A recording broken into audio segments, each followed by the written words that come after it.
Hello বন্ধুরা, আজকে চলে আসলাম মুন্সিগঞ্জের বিক্রমপুরে সেই ঐতিহ্যবাহী ঘর দেখতে। আচ্ছা, এখানে তো আপনি অনেক বছর যাবত আছেন, তো এই ঘরগুলোর আসলে বিশেষত্ব কি? কেন দূর দূরান্ত থেকে এই ঘরগুলো কিনতে আসে মানুষ? হ্যাঁ, আমাদের এখানে সম্পূর্ণ লোহা কাঠের ঘর। এই মুন্সিগঞ্জে, এটা মুন্সিগঞ্জ ছাড়া আর কোথাও পাওয়া যায় না। এখানে যারা আসে বিদেশের থেকে অর্ডার করে, আমরা ঘর দেই।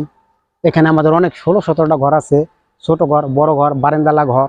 যদি কেউ দেড়তলা ঘর নিতে চায়, দোতলা ঘর নিতে চায়, যেভাবে দরকার আমরা সেভাবে দিতে পারি। সম্পূর্ণ লোহা কাঠ, 100%। অন্য আচ্ছা, কোনো এই ঘর যদি কিনতে আসে কেউ, তাহলে কোথায় আসতে হবে এবং কিভাবে যোগাযোগ করবে? সেক্ষেত্রে আমাদের এখানে ঠিকানা হচ্ছে মুন্সিগঞ্জ সদর, রামপাল, ধলাগাঁও বাজার, কঠামনি কাঠ বিতান। এখানে আসলে আমাদেরকে সবসময় পাবেন। এখানে আমি 15 বছর ধরে আছি, সবসময় আমাদের এখানে পাবেন।